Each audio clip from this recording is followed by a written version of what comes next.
Quitte son score de parité. Un but partout au terme d'une rencontre disputée et riche en intensité. Menée à la pause, les Canadiens ont trouvé des ressources nécessaires pour revenir dans le match et arracher l'égalisation face à une équipe bosnienne longtemps solide et bien organisée. Au final, chaque équipe repart avec un point.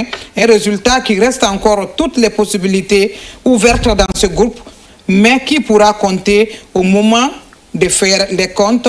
Chers consultants, on n'a pas assez de temps. Vous avez vu la rencontre autant que moi. Un but partout, mené à la pause, avant la mi-temps. Et le Canada qui est revenu au score, a réalisé, je crois que le Canada a réalisé un exploit. Hein. Justement, un exploit parce que j'étais à domicile, il fallait pousser pour pouvoir trouver cette solution d'égalisation. Et malheur pour la Bosnie qui a joué beaucoup plus bas et le Canada... collectivement parlant, a trouvé que bon, il n'y avait pas de fight au niveau du bloc défensif bosnien. Donc, ils ont procédé surtout sur le plan individuel. Tout s'est déclenché par là. Individuellement parlant, ils ont essayé de mettre les qualités athlétiques, techniques en place et jouer en combinaison surtout le jeu à deux. Ils se sont retrouvés facilement dans la surface. Et heureusement pour eux, le tir que l'attaquant envoie, ça touche un défenseur bosnien qui désoriente un peu la trajectoire du ballon. Voilà, chose qui trompe le gardien. Heureusement pour le Canada qui a égalisé. Vraiment une belle rencontre, une bonne mentalité surtout de l'équipe canadienne qui est revenue, qui a poussé et qui a trouvé gain de cause. Voilà, Yaya, rapidement sur la rencontre, les deux périodes. Bon, c'est un but de chaque côté. Un but de chaque côté, je crois que c'est historique. Mais la possession reste canadienne quand même. Oui, c'est un match nul, un point de prix, un point historique pour le Canada. Parce qu'il vous souviendra que le Canada a participé à 2 éditions sans pouvoir avoir le moindre point. Oui. Mais, donc ce soir, c'est un point historique de prix par le Canada. Je le disais ici qu'il y a du répondant sur le banc canadien. Larin, par exemple, et Promise David, leur entrée a donné quand même techniquement une plus-value à cette équipe canadienne parce que la passe décisive elle est venue de Promise David et puis Larin dans la surface de réparation il a repris le ballon et puis un défenseur bosnien a contré et puis le but est arrivé. Donc je pense que c'est bravo pour le Canada et c'est historique. Voilà, il y a Julde, vous avez suivi le match au même moment que nous. Et ce but canadien, vraiment, ça a été forcé. Moi, je veux dire, il a bataillé pour pouvoir arracher cette qualification, cette égalisation. Oui, effectivement, il a été très intelligent dans la récupération parce qu'il était dans le camp adverse. C'était vraiment bien. Maintenant, terminer par un match nul, peut-être c'est pas la fête parce que le Canada visait la victoire contre la Bosnie. Malheureusement, il y a eu un but matinal qui a fatigué cette équipe canadienne. Maintenant, il faut penser au prochain match. Match nul pour un début, ça démoralise un petit peu, ça déconcentre, mais le point pris, il est bon parce qu'il est historique, comme l'a dit Aya. Donc je crois que c'est finalement un bon résultat. Voilà, un bon résultat, coach. Vous avez vu les deux rencontres, les deux périodes. Qu'est-ce qui a vraiment marqué votre attention par rapport à cette équipe canadienne qui joue sur place? Parce que déjà, à l'entame, le Canada partait favori face à cette équipe de la Bosnie qui venait quand même faire des troubles-fêtes. Mais finalement, c'est le Canada qui a couru derrière l'égalisation. Oui, parce que le Canada, mentalement, ils ont essayé d'être beaucoup plus costauds et ils ont mis... beaucoup d'intensité dans le jeu et ils ont essayé de jouer cette équipe qui avait un très bon bloc défensif qui était toujours réformé et les lignes étaient resserrées.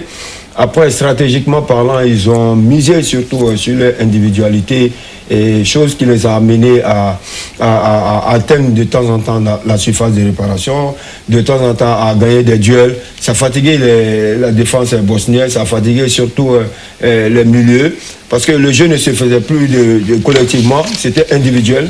Et cette stratégie a marché parce que les joueurs qui sont rentrés, techniquement, ils étaient là, ils ont essayé de trouver des failles, prendre des responsabilités, et c'est sur ces responsabilités-là qui ont donné beaucoup plus de valeur, surtout à les plans de jeu et trouver une stratégie pour pouvoir scorer le but. Donc moi je pense que le Canada, on peut les féliciter mentalement surtout, ils sont revenus à eux, ils ont gardé la même intensité, la même envie et la même détermination et ils ont changé de stratégie individuellement par là et surtout quand tu pousses, je pense qu'après il y a toujours gain de cause.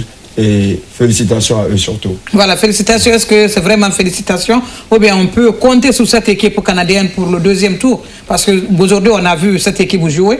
Peut-être on va voir le deuxième rencontre de la poule D peut-être ce soir et comparer la prestation de ces 4 équipes pour pouvoir se prononcer. Mais déjà, ce qu'on a vu, est-ce qu'on peut compter sur cette équipe du Canada?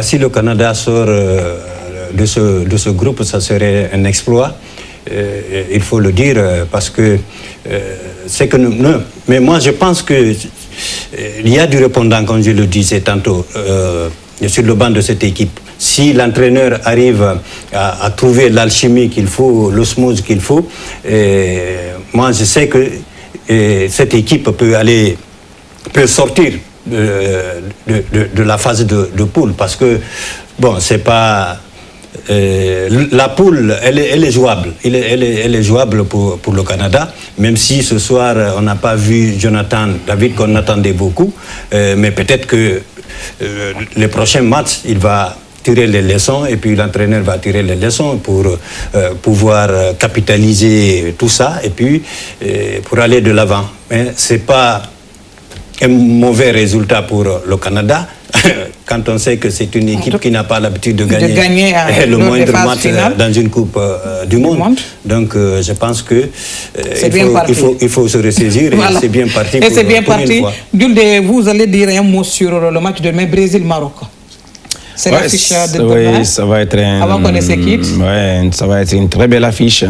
Voilà, Brésil-Maroc, Brésil, c'est vrai, n'est pas en très très bonne santé en ce moment depuis quelques saisons ou quelques années d'ailleurs, mais le Maroc est en vogue, on verra, parce que cette équipe, voilà, on peut dire qu'elle est champion ou vice-champion d'Afrique.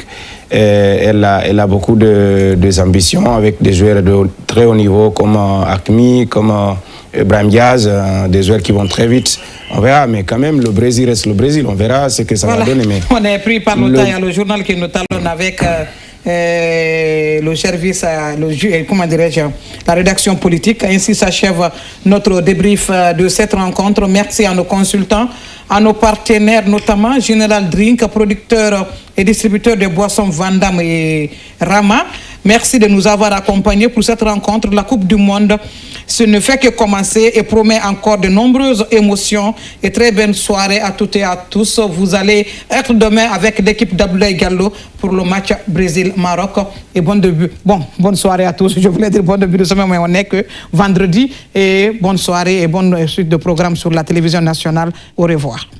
Rendez-vous spéciaux Colo Matin, Zénith sur Coloma, le plateau mondial 2026. Et tout au long du tournoi,